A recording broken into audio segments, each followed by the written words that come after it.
Louvado seja o nome de Deus. Paz ao Senhor. Caros irmãos, assembleianos e visitantes, falaremos aqui um pouco a palavra de Deus, mais precisamente Atos, capítulo 2 ao versículo 41.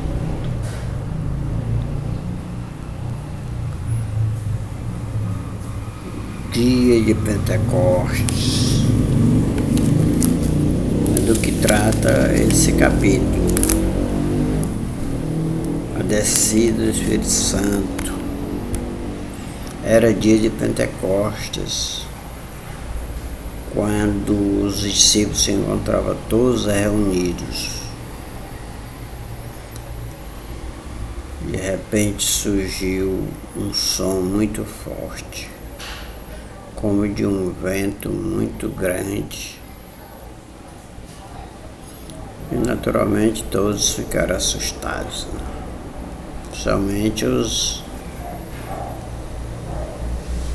não evangélicos, né? Os seguidores de Cristo. E desceu fogo, espécie de língua de fogo, e pousou na cabeça de todos, um por um. E à medida que eles iam sendo batizados pelo Espírito Santo, começaram a falar em línguas de todos os tipos, né, de toda a região que ali se encontrava. Ali se encontrava gente de toda parte ali de Jerusalém, partos, medos, pessoal da Capadócia, cretenses, romanos, Panfilha, Síria, Líbia.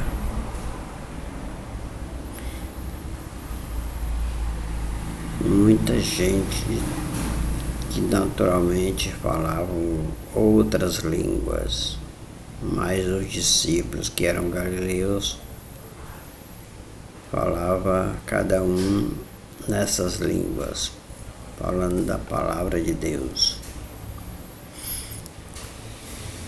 Os homens de Jerusalém, judeus, né, começaram a dizer: vede que esses homens são galileus, como eles falam a nossa própria língua materna.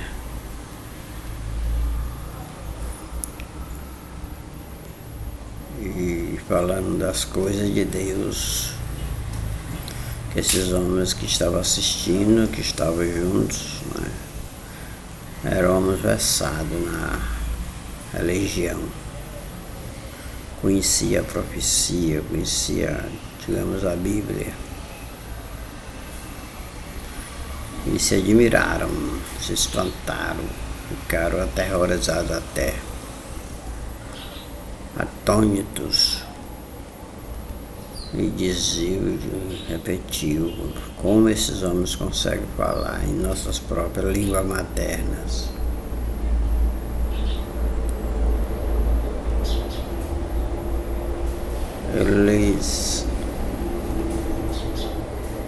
Alguns acreditaram que eles estavam cheios do Espírito Santo, mas alguns debocharam e disseram: eles estão bêbados. Nesse ínterim, profeta Pedro se levantou junto com os 11 e começou a falar, pedindo a palavra e falando: como os senhores podem dizer isso, se nós estamos na terceira hora do dia? Como esses homens podem estar bêbados? Isso aí não é nada mais, nada menos do que o que foi escrito pelo profeta Joel. Por isso Jesus ia derramar o Espírito Santo sobre todos eles, todos os jovens terão visões e profetizarão, os velhos sonharão sonhos, e servos profetizarão.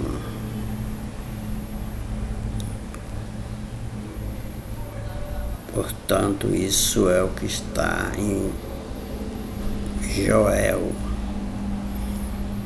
O profeta Joel já tinha previsto, né, a vinda do Espírito Santo prometida por Cristo.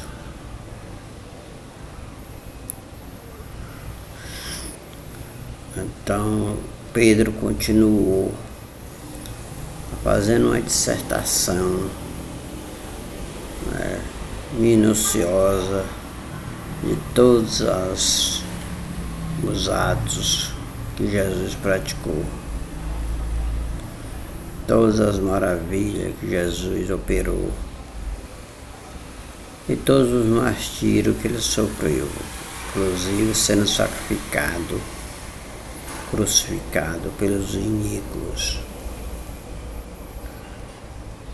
E ele dissertava, tanto com apoio, né, inspirado e com apoio de Cristo, apoiado com as palavras de Joel, bem como citava Davi também.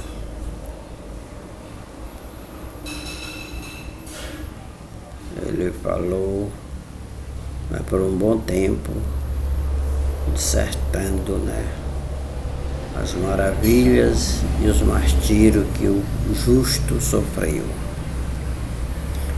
até ser crucificado e sepultado. Mas ao terceiro dia ele foi ressuscitado, porque não era impossível que ele ficasse retido pelos grilhões da morte, porque Deus assim não o queria. Estava escrito que no terceiro dia ele ressuscitava.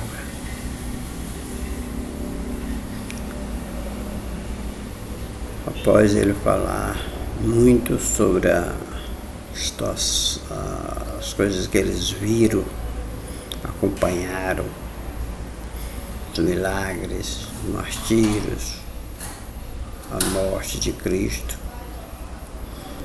muitos judeus, muitas pessoas que moravam em Jerusalém chegaram para eles e disseram: irmãos, e o que devemos fazer? O que podemos fazer? Pedro respondeu: arrependei-vos dos pecados, dos vossos pecados, e batizai-vos, e receberei também o Espírito Santo.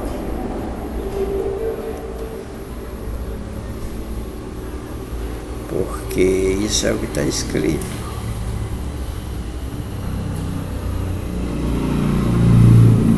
Que no fim dos tempos, né, acontecerá isto, né? Já começando agora em Pentecostes, mas chegará o dia em que a lua, o sol escurecerá, a lua virá em sangue, até a vinda do glorioso Jesus Cristo. Então arrependei-vos dos vossos pecados e saiam dessa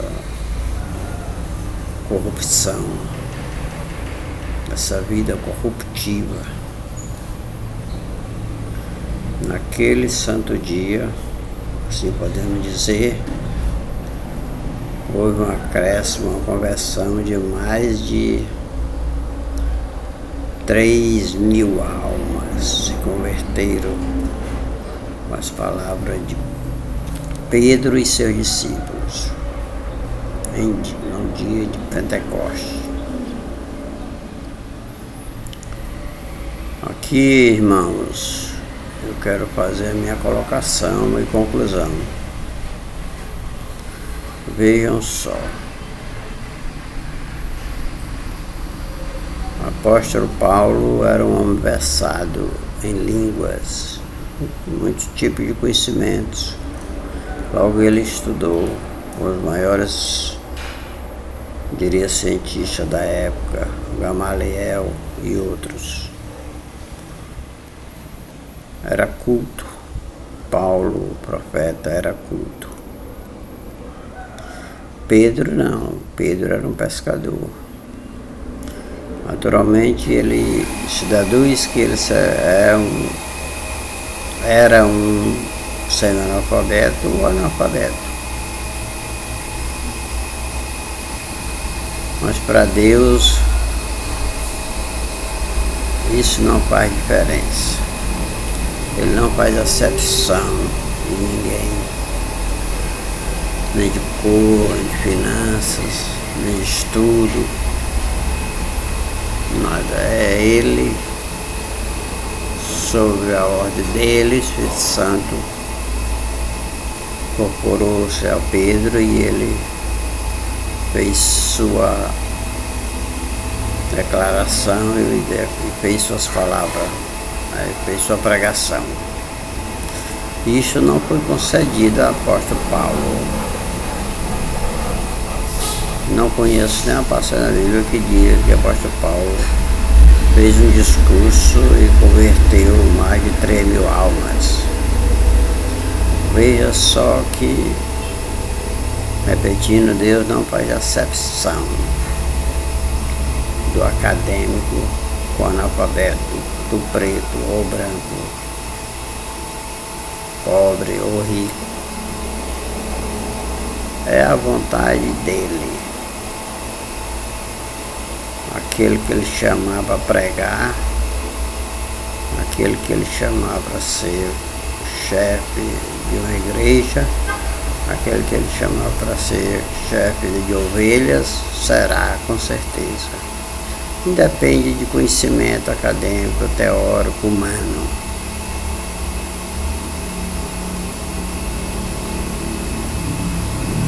Portanto, acreditemos nas santas palavras de Deus, poderosas, milagrosas e misericordiosas, que não são palavras de homem que mentem.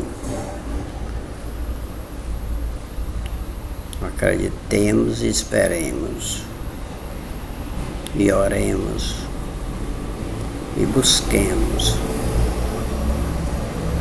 porque tudo é possível que crê, quem crê verá a glória. Buscai e acharei, pedi e receberei, batei, abri-se e vos-á. Jesus diz, Deus disse ainda mais profundamente: passará o céu e a terra, mas suas palavras não passarão sem ser cumpridas. Ele não é homem que menta. E para honra e glória de suas palavras, elas estão acontecendo, elas vão acontecer e sempre acontecerá, até a vinda do glorioso, que faça o arrebatamento de suas ovelhas. Aquela que eu estou buscando está no meio do rebanho de Deus. Estou lutando, buscando em fé, em atitude, em oração. Louvado seja o nome de Deus. Que Deus abençoe a todos que estão aqui, crentes, não crentes, visitantes.